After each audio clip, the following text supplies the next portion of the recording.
ఏమండి ఈ రోజు మహిళా దినోత్సవం కదా. ఏం చేయమంటావో? కాలికి మొక్కమంటావా? అట్టని కాదండి, ఈ రోజు నుంచి అయినా మనం గొడవలు వేసుకోకుండా కలిసిమెలిసి ఉందామండి. గొడవ వేసేది నువ్వే కదే, మళ్ళీ నువ్వే నీతో చెప్తున్నావా? ఈ రోజు మహిళా దినోత్సవం, ఈ రోజంతా నువ్వే నాకు సేవలు చేయాలా? రేపటి నుంచి సావ కొట్టాలా? నైనా ఎప్పుడు వచ్చినావు?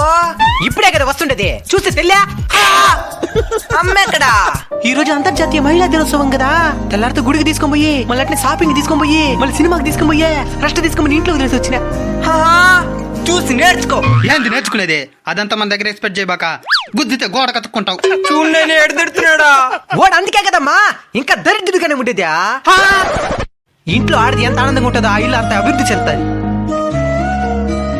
శివయ్య తన తనువులోనే సగభాగం అమ్మవారికి ఇచ్చినాడంటే ఆడవారి గొప్పతనం ఏందో తెలుసుకో.